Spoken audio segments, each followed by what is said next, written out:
많은 사람들이 스스로 변화하고자 하지만, 성장하고자 하지만, 행복하고자 하지만 그 성장과 행복을 이루지 못한 원인이 어디에 있을까?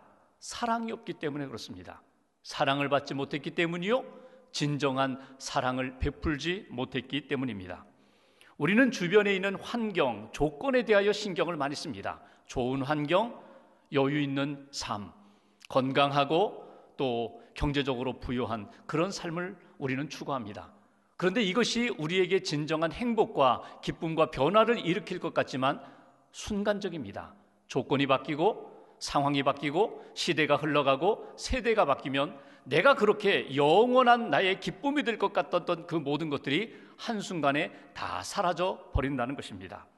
오늘날 이 땅을 살아가는 사람들의 불행과 비극의 원인이 어디에 있을까? 고통의 원인이 어디에 있을까? 잘못된 사랑, 헛된 사랑, 거짓된 사랑을 여전히 붙잡고 이것이 진짜인 것처럼 거기에 매여 있기 때문에 그렇습니다. 진짜 사랑을 만나면, 참된 사랑의 은혜를 받으면 심령과 삶은 자연스럽게 변화되게 되어 있고 성장하게 되어 있고 진정한 기쁨과 행복을 누리게 되어 있다는 것입니다. 우리는 성탄절에 많은 이야기들을 듣습니다. 선물에 대한 이야기도 듣고 어린 자녀들은 산타클로스에 대한 이야기도 듣습니다. 그런데 우리가 성탄절에 꼭 들어야 할 이야기는 사랑 이야기입니다. 하나님의 사랑 이야기, 우리를 사랑하신 그 하나님의 사랑, 예수님을 보내주신 그 사랑, 그 사랑에 대한 이야기, 복음을 우리는 들어야 합니다. 이 땅에 오셔서 우리를 위하여 십자가를 지신 예수 그리스도의 참된 사랑을 만날 때에 이번 성탄절 따뜻하고 평강이 넘치고 심령이 변화되고 모든 것 감당할 수 있는 은혜의 성탄절이 된다는 것입니다. 사랑의 사도라고 불려지는 사도 요한이 요한 1서의 말씀을 통하여 우리에게 들려주는 예수 그리스도의 사랑, 하나님의 사랑은 무엇일까? 오늘 본문 7절 말씀을 봉독하겠습니다. 7절 한 절 함께 봉독합니다. 사랑하는 자들아, 우리가 서로 사랑하자. 사랑은 하나님께 속한 것이니 사랑하는 자마다 하나님으로부터 나서 하나님을 알고. 아멘. 여기 보시면 사랑하는 자들아, 우리가 서로 사랑하자. 사랑은 누구에게 속해 있다고요? 하나님께 속한 것이니, 사랑의 근원이 하나님이시다. 사랑의 본질이 하나님이시다. 사랑의 출발이 하나님께 있다. 그렇게 말씀을 합니다. 하나님으로부터 나서 하나님을 알아야 된다고. 여기 안다는 이 표현은 지적으로 안다, 생각함으로 안다는 것이 아니라 지성과 감성과 의지, 인격적으로 전체 개념으로 하나님을 체험함으로 알게 된다는 것입니다. 하나님을 안다는 것, 하나님의 사랑을 안다는 것이 맛보아 아는 것, 들어서 기억해서 생각해서 아는 것이 아니라 하나님의 사랑을 만나고 그 사랑을 체험함으로 하나님의 참된 사랑을 알게 된다. 이것이 오늘 7절에서 주시는 메시지입니다. 여기서 우리에게 주시는 첫 번째 메시지가 있습니다. 사랑의 왕으로 이 땅에 예수님을 보내주신 그 사랑, 사랑의 왕으로 이 땅에 오신 예수님을 맞이하며 준비하는 우리들이 간직해야 할 믿음이 무엇일까? 하나님은 사랑의 근원이 되신다는 것입니다. 하나님은 사랑의 본질이 되시고 우리 인생의 이 역사의 모든 것의 출발점이 되시고 완성이 되신다고 우리에게 가르쳐주고 있습니다. 8절 말씀을 보십시오. 이렇게 이어갑니다. 사랑하지 아니하는 자는 하나님을 알지 못하나니 이는 하나님은 사랑이심이라. 하나님이 사랑이시라고. 하나님의 품성 가운데, 성품 가운데 사랑이 이렇게 충만하다, 그 정도가 아니라 하나님은 사랑 그 자체시라고, 하나님은 곧 사랑이시라고 우리에게 가르쳐주고 있습니다. 하나님이 하시는 모든 역사들을 보면은 그 모든 역사 속에 사랑이 담겨 있다고, 사랑으로 출발했고 사랑으로 이어가고 사랑으로 완성하신다고 그렇게 말씀하고 있습니다. 하나님의 창조의 역사를 여러분 생각해 보십시오. 하나님이 이 세상을 말씀으로 창조하셨습니다. 우주를 창조하셨습니다. 자연을 만드셨습니다. 그리고 아담과 하와, 우리 인생 사람을 만드셨습니다. 저와 여러분들을 만드셨습니다. 하나님의 창조의 역사, 하나님이 왜 창조하셨어요? 사랑하시기 때문에 창조하셨습니다. 하나님이 사랑의 대상을 만드셨습니다. 그리고 하나님이 그 사랑으로 한없이 은혜를 부어주셨습니다. 그런데 처음 사람 아담과 하와가 그 사랑을 배신합니다. 사랑의 믿음으로 응답하지 못하고 불순종합니다. 그래서 에덴에서 추방당합니다. 추방당한 에덴의 그 동산, 에덴 동산 이후에 그 아담의 후예들을 보십시오. 하나님이 선지자를 통하여, 율법을 통하여, 제사장을 통하여 끊임없이 내가 너희들을 사랑한다, 내게로 돌아오라고 끊임없이 말씀을 주셨습니다. 사건을 주셨습니다. 때로는 전쟁이라는 사건을 통하여, 때로는 질병이라는 사건을 통하여, 때로는 개인적으로, 가정적으로, 공동체적으로 어려움의 사건을 통하여 하나님이 계속 주시는 메시지는 내가 너희들을 사랑하니 돌아오라고, 내가 너희를 용서할 테니 돌아오라고, 내가 너희를 회복하리라고, 그렇게 끊임없이 하나님이 말씀을 주시고 사건을 주셨습니다. 그런데 이스라엘 백성들이 제대로 이해하지 못했습니다. 사랑을 제대로 받아들이지 못했습니다. 그래서 하나님이 어떻게 하십니까? 예수님을 이 땅에 보내주셨습니다. 그리고 구원의 역사를 만드셨습니다. 하나님이 예수님을 보내주신 것 사랑하기 때문입니다. 하나님이 예수 믿고 구원받은 사람들에게 천국을 주신 것 사랑하기 때문입니다. 예수님께서 마지막 부활하신 것처럼 마지막 날에 우리가 신령한 몸으로 부활할 수 있는 것, 그 약속과 소망을 주신 것 사랑하기 때문입니다. 하나님의 모든 역사, 성경에 나오는 모든 역사, 우리의 삶 속에서 나타나는 모든 사건과 일들이 하나님의 사랑이 드러나고 하나님의 사랑을 통하여 체험하고 그 사랑 안에 머물기를 원하시는 하나님의 마음이 담겨있는 사건이라는 것입니다. 오스왈드 챔버스 목사님이 지은 놀라운 하나님의 사랑이라는 책이 있습니다. 세계 1차 대전을 통하여 아픔을 겪고 있는, 절망 가운데 있는, 두려움 가운데 있는 이들에게 전해주는 메시지입니다. 목사님이 그 책을 통하여 강조하시는 것이 있습니다.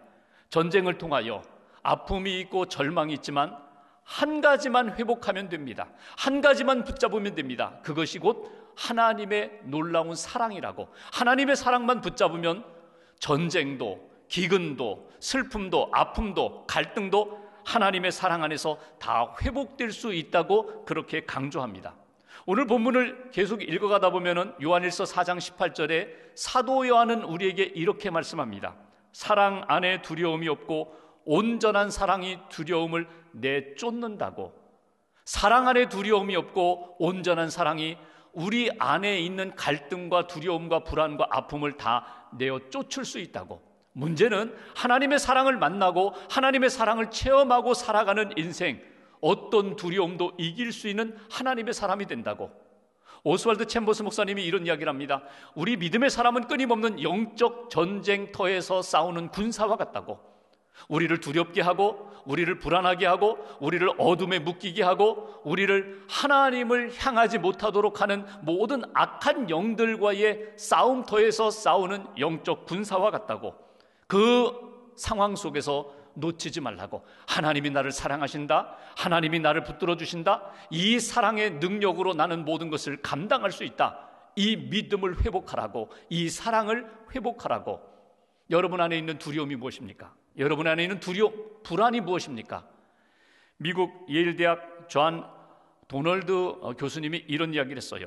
현대인들이 가지고 있는 두려움이 대표적으로 7가지가 있다고. 실패에 대한 두려움, 이성에 대한 두려움, 약점이 공개되는 것에 대한 두려움, 불신으로 인한 두려움, 생각 속에서 스스로 만들어내는 두려움, 말 실수에 대한 두려움, 혼자 있는 것에 대한 두려움. 이것뿐이겠습니까? 코로나 바이러스에 대한 두려움, 질병에 대한 두려움, 실패에 대한 두려움, 죽음에 대한 두려움. 두려움의 숫자를 헤아리자면 끝이 없습니다. 수십 가지, 수백 가지로 우리에게 찾아올 것입니다. 어떤 두려움의 양상이든지, 어떤 불안의 모습이든지 우리가 이 모든 상황에서 감당하고 넉넉히 이길 수 있는 힘은 어디에 있는가? 하나님의 사랑이 있다고. 하나님의 사랑을 만나면 모든 것을 감당할 수 있는 믿음의 사람이 된다고. 사도 바울이 이것에 대하여 분명히 간증하며 고백하는 그 말씀을 읽을 수 있습니다. 로마서 8장 38절 39절 말씀을 한번 보십시오. 사도 바울의 신앙 간증이며 고백인데 여러분 자신, 나의 신앙 고백으로 한번 읽어보겠습니다. 로마서 8장 38절 39절 함께 봉독합니다. 내가 확신하노니 사망이나 생명이나 천사들이나 권세자들이나 현재일이나 장래일이나 능력이나 높음이나 깊음이나 다른 어떤 피조물이라도 우리를 우리 주 그리스도 예수 안에 있는 하나님의 사랑에서 끊을 수 없으리라. 아멘. 바울의 확신입니다. 내 삶 속에 믿음을 지키고 주의 사역을 감당하면서 내가 만나는 여러 가지 환난과 핍박, 두려움과 고난, 심지어 죽음까지도 하나님의 사랑에서 끊을 수 없으리라. 하나님의 사랑에 묶이면, 하나님의 사랑의 줄로 연결되어 있으면 모든 것을 감당할 수 있다고 사도 바울이 확신하며 고백합니다.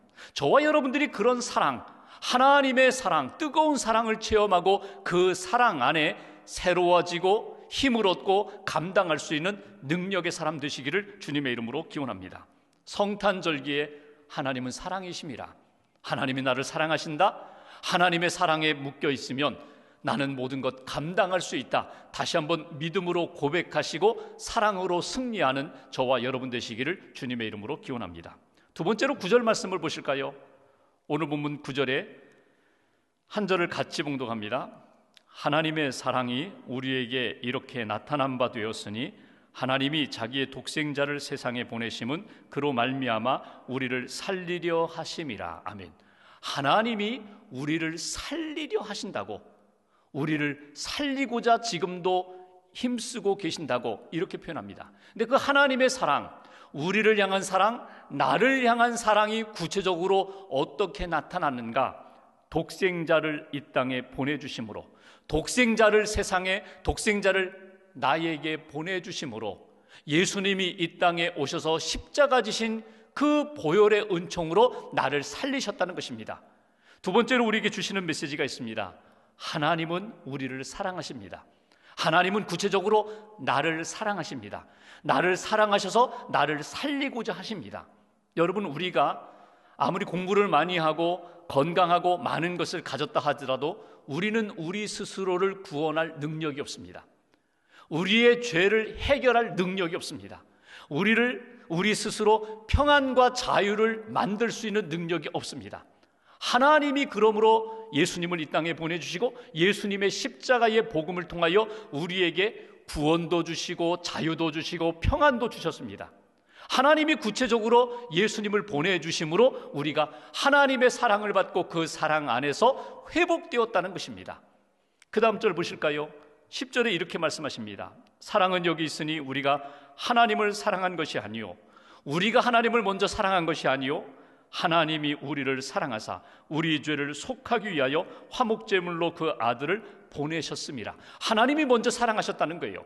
하나님이 먼저 십자가의 사랑을 통하여 우리에게 구원의 문을 열어주셨다는 거예요.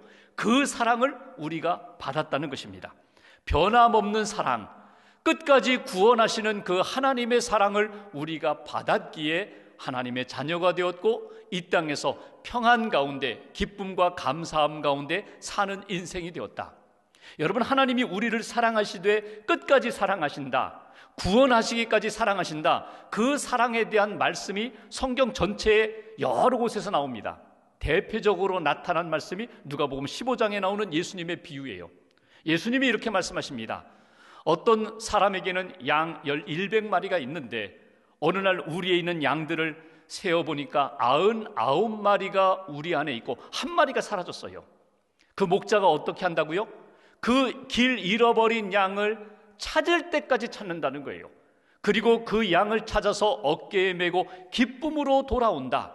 이 목자의 마음이 곧 하나님의 마음이고 하나님의 사랑이라고 그렇게 이야기합니다. 우리 안에 있는 99마리도 목자의 은혜를 받았어요. 사랑을 받았어요. 근데 더 큰 사랑은 누가 받았어요? 길 잃어버린 그 양이 은혜와 사랑을 받았어요. 여러분은 어떻습니까? 우리가 길 잃어버린 양이거든요. 우리 스스로는 분간하지 못해요. 길을 찾지 못해요. 그런데 하나님이 예수님을 보내주셔서 우리에게 찾아오셨다는 거예요. 우리를 구원해 주셨다는 거예요. 그 다음 두 번째로 이런 비유를 말합니다. 한 여인이 10개의 드라크마 가운데, 동전 가운데 하나를 잃어버렸어요. 당시의 여인들이 종종 그렇게 했죠. 동전을 실에다가 꿰입니다. 그리고 이렇게 목에다 걸고 다녀요. 근데 줄이 끊어졌어요. 바닥에 떨어진 동전들을 주워보니까 9개는 찾았는데 하나를 찾지 못했어요. 어떻게 해요? 찾을 때까지 찾는다는 거예요. 찾을 때까지 찾아서 그 동전 하나를 찾았어요. 그리고 너무 기뻐서 어떻게 합니까? 동네 사람들 다 불러서 잔치를 해요. 경제적으로 맞지가 않아요. 동전 하나, 드라크마 하나 가지고 잔치할 수 없어요. 10개의 동전 다 사용해도 그 잔치를 감당할 수 없는데, 이 여인의 기쁨은 하나를 찾은 기쁨이 그만큼 크다는 거예요. 하나님이 기뻐하시는 것, 잃어버린 한 영혼을 구원하는 것, 한 영혼이 회복되는 것, 한 영혼이 하나님의 은혜와 사랑을 받는 그 하나님의 기쁨, 그 기쁨 속에 저와 여러분들 한 사람 한 사람이 있다는 것입니다. 세 번째, 예수님이 이런 비유를 하세요. 두 아들이 있습니다. 둘째 아들이 어느 날 아버지의 유산을 달라고 하면서 멀리 떠납니다. 그리고 거지가 되어서 다 허랑방탕하게 허비하고 거지가 되어서 돌아옵니다. 그 아들을 아버지가 맞이해 주세요. 아버지가 기다립니다. 집을 나가는 그 순간부터 돌아오기만 해다오. 다 잃어버렸어도 상관없다. 돌아오기만 해다오. 그 아들이 돌아올 때 그 아들을 종으로가 아니라 아들로 회복시켜 주시면서 기뻐하며 잔치하는 그 아버지, 하나님 아버지의 마음이라는 것입니다. 우리를 향한 하나님의 사랑이 어떻게 구체적으로 나타나는가? 목자가 잃어버린 양 한 마리 끝까지 찾고 찾아서 기쁨으로 메고 오는 그 하나님의 마음, 드라크마 한 동전 하나를 찾아서 기뻐하며 잔치하는 하나님의 마음, 잃어버린 아들, 집 나간 아들 돌아올 때 기뻐하는 아버지의 마음, 그 속에 저와 여러분들이 있다는 것입니다. 하나님이 우리를 그렇게 사랑하신다는 거예요. 우리를 그렇게 찾으신다는 거예요. 우리를 기다리시고 돌아올 때 맞이해 주시는 하나님 아버지의 마음, 여러분, 한 영혼을 소중히 여기시는 하나님의 마음, 그 사랑, 그 속에 저와 여러분이 있다는 것을 여러분 잃어버리지 마십시오. 우리가 하나님 앞에서 병든 자입니다. 가난한 자입니다. 눌린 자입니다. 소외된 자입니다. 세상 사람들이 알아주지 않는 그런 사람들입니다. 지극히 작은 자 하나입니다. 그런데 예수님이 우리를 위하여 오셨다는 거예요. 구원하기 위하여 오신 그 예수님의 사랑, 그 구체적인 사랑을 놓치지 말아라. 성탄절이 되면 사람들이 모여서 먹고 마시고 파티하고 즐거운 시간을 갖습니다. 하나님을 믿는 사람, 예수님을 믿고 은혜 받은 사람은 여러분 신령한 기쁨을 추구하셔야 돼요. 하나님이 나를 위하여 예수님을 보내주신 그 사랑을 느끼고 깨닫고 감사하면서 하나님 앞에 감사합니다. 하나님이 나를 이처럼 사랑해 주셔서 감사합니다. 믿음으로 응답하는 성탄절, 하나님의 사랑을 다시 한번 확인하고 감사하는 그 날로 저와 여러분들이 이번 성탄절을 보내시기를 주님의 이름으로 기원합니다. 마지막 11절 말씀 보십시오. 사랑의 왕, 평화의 왕으로 이 땅에 오신 예수님, 우리가 기다리며 맞이하며 우리에게는 어떤 믿음의 응답이 있어야 하는가? 11절 같이 봉독합니다. 사랑하는 자들아, 하나님이 이같이 우리를 사랑하셨은즉 우리도 서로 사랑하는 것이 마땅하도다. 사랑을 받았느냐? 사랑의 근원이 되시는 하나님의 사랑 속에 있느냐? 너를 구원하기 위하여 이 땅에 오신 예수님을 믿느냐? 그러면 사랑받은 자답게 마땅히 하나님 앞에서 사랑하는 사람이 되어야 한다고. 세 번째 주시는 메시지가 있어요. 사랑받은 우리도 사랑을 실천해야 합니다. 그 사랑이 어떻게 실천되어야 돼요? 하나님 사랑으로 실천되어야 돼요. 하나님을 향한 사랑 어떻게 나타납니까? 하나님 앞에 예배하며 감사하며 그 사랑 안에 믿음으로 순종하며 하나님을 위하여 쓰임받는 인생으로 나타나야 합니다. 예수님이 그러셨죠. 계명은 두 가지로 요약된다. 하나님을 사랑하라, 이웃을 사랑하라. 하나님을 사랑하는 것, 내 마음과 뜻과 정성을 다하여, 힘을 다하여, 목숨을 다하여 하나님을 사랑하라. 그렇게 예배하라는 거예요. 아브라함이 예배했던 것처럼 그렇게 예배하며 하나님 앞에 경배를 드려라.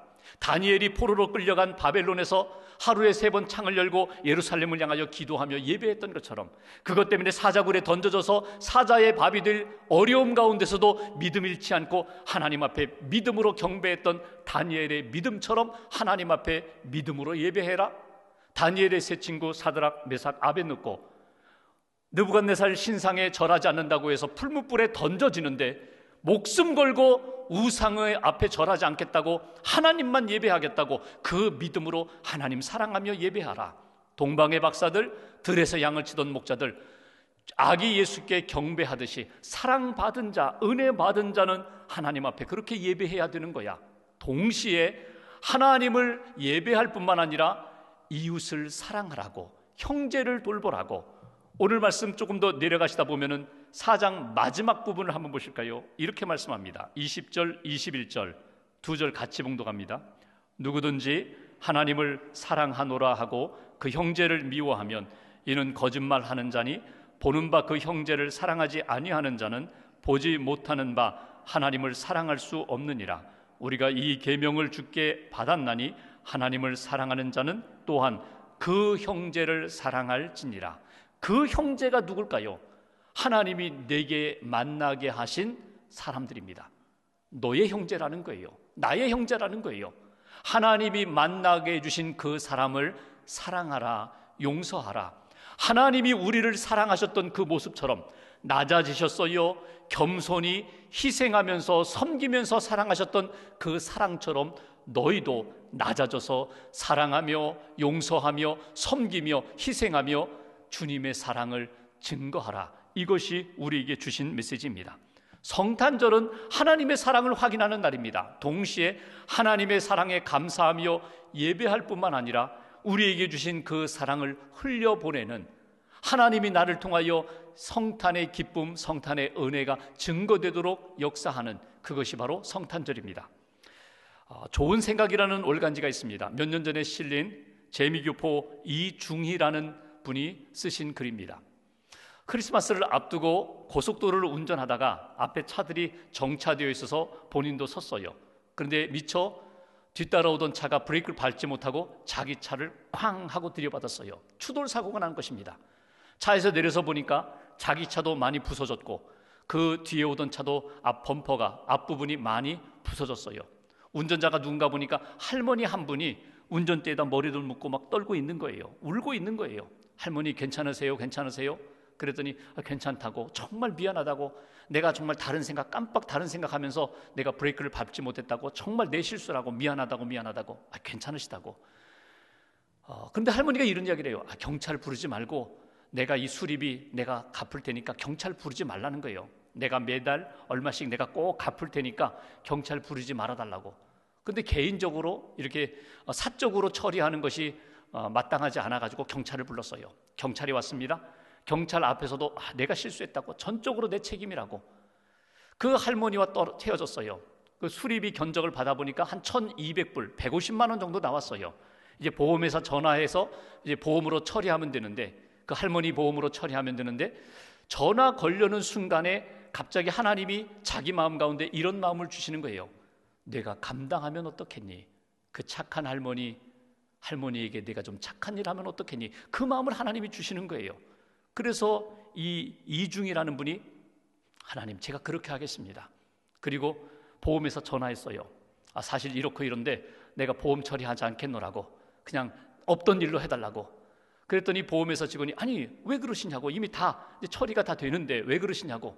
아니라고, 내가 좀 하나님이 주신 마음을 따라서 내가 이렇게 결정하기로 했다고. 그러면서 할머니가 혹시 전화하면, 할머니와 통화되면 아무 걱정하지 말라고, 그리고 딱 한마디만 전해달라고, 메리 크리스마스, 즐거운 성탄, 기쁜 성탄절 보내라고 이 한마디만 전해달라고. 그랬더니 보험회사가 당신 정말 멋진 사람입니다, 당신 정말 하나님의 은혜와 복을 받을 사람입니다. 그런데 마지막에 이분이 이런 글을 써요. 내가 그때 성탄절이 정말 따뜻했다고, 정말 마음의 평화가 넘쳤다고. 여러분, 성탄절은 하나님이 내게 주신 사랑과 은혜를 확인하는 날입니다. 동시에 그 사랑과 은혜를 증거하는 날입니다. 얼마 남지 않은 성탄절을 앞두고 하나님이 여러분들에게 분명히 하나님이 기뻐하시는 마음을 주실 것입니다. 그 말씀을 따라 하나님 앞에 순종하며 사랑을 나눌 수 있는 은혜의 성탄절, 복된 성탄절 보내시기를 주님의 이름으로 기원합니다.